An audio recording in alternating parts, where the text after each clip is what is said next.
لبيك اللهم لبيك لبيك لا شريك لك لبيك إن الحمد والنعمة لك والملك لا شريك لك لبيك اللهم بسم الله الرحمن الرحيم. الحمد لله الذي فرض علينا حجه ويسره لنا، ونصلي ونسلم على أفضل من حج وصام وصلى وقام، صلاة وسلام دائمين مباركين إلى يوم الدين. وبعد. musidɓe julɓe bandiraɓe tedduɓe, en yetti Allah on farluɗo hajju ngun e hoore men o newinani en ngu. Hiɗen juula e hoore ɓuruɗo moƴƴude hajju tottangu e korka e julde, ɗum ko nulaaɗo men Muhammadu. Yo julde e kisi e duumiiɗi barkinaaɗi o woni e makko haa nyande joddi diina. Miɗo wi'a on miiqaatuuji ɗin, ɗum ko nokkuuli jowi woɗɗitiiɗi Makka, ko e majji hajju e umra horminante ma anniyante, wonande hoɗuɗo e majji ma wonuɗo gaani majji, ma rewuɗo e majji ma fewndiiɗo e majji. Ko ayyo musidɗo hajjunkeejo, si a hewtii ka miiqaatu ma hara hiɗa fewndo makko, haray fewnitor longal, laɓɓintinoɗaa, urnoɗaa, hoti ɓornoɗaa conki horminorɗi ɗin, libasul ihram, ɗum ko wudere e mojitorde. Sonnaajo kan hino waawi ɓornaade kala concol surrungol mo, harangol alda e cuɗaari e weynitaare.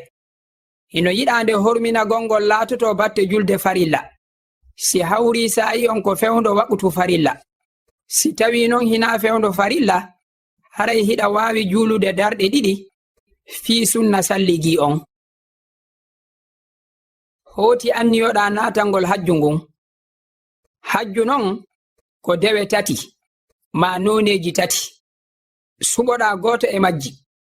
Ɗin non ko ifraadu, bajjingol, e qiiraanu, takkindirgol, e tamattu, lombugol.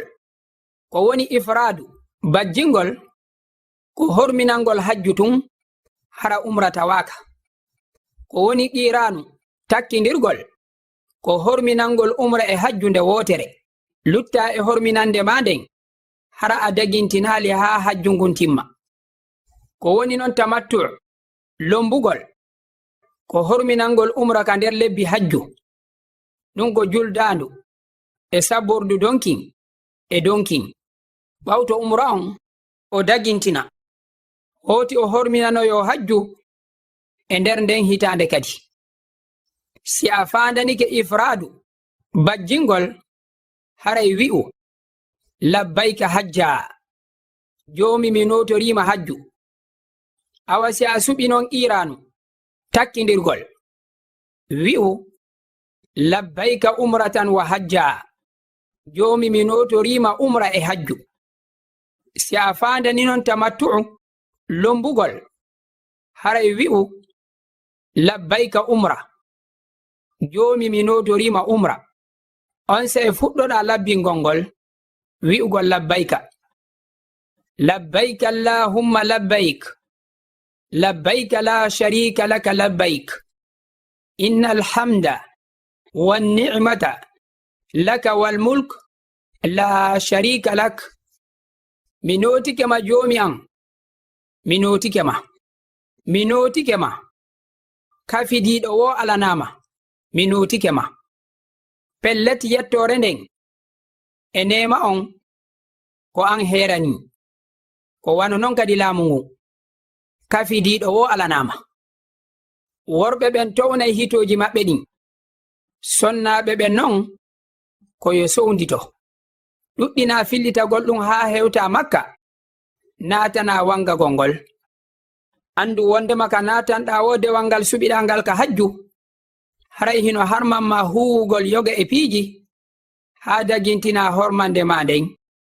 Ko ɗi woni haɗaɗi horminagol ɗin, mahduratul ihram, wota ɓorno nyo'aɗi, wota watto ko suddata hoore ma nden, wano kufune wota ittu hay hunde e sukundu hoore nden e leeɓi ɓandu ndun wota urno wota ittu peɗa wota waru mbaroɗe jordiyankeje ɗen e hina wallitagol goɗɗo goo e feeɗum ko wano non kadi hino harmani horminɗo fiɓugol dewgal e rendugol e sonna makko ma memondirgol e makko wondude e tuuyo sonnajo horminɗo buumotako o suuɗata newe makko ɗen ɗiɗi kadi usulu makka hewtugol makka si a hewtika juulirde hormorde masjidul haram haray ardin koyngal ma nyamal ngal wi'a bismillah wassalamu ala rasulillah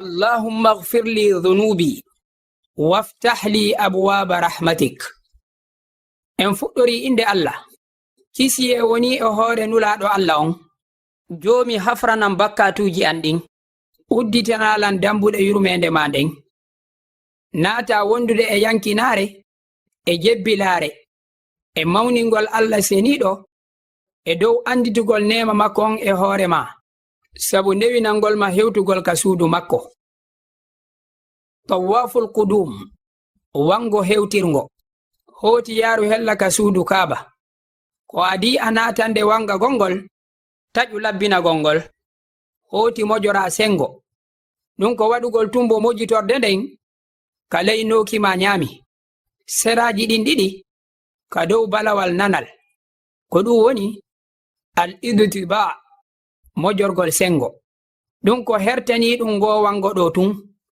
haray huccita hella hayre ɓalere nden fiyo a fuɗɗorɗo wangande ma nden wango hewtirgo tawaful qudum si newanima lunnagol hayre nden hara a lorrali goto a ɓiƴaki haray huwu ɗum si wona ɗum memirde tun jungo ma ngon si memugol nde newaki haray sapporde jungo nyamo ngon wi'a allahu akbar Allah ko mawɗo waɗa suudu ndun ka nanoma hinnora jantagol inde Allah e toragol e insinagol gunda wondude e hiɓɓindirgol tippanɗe ɗen ka sagaraji tati arani ko ɗum wi'ete arramal gundugol yaha e luttuɗiɗin yaadu wowundu ndun si a hewti ka soɓɓundu yamaniru arruknul yamani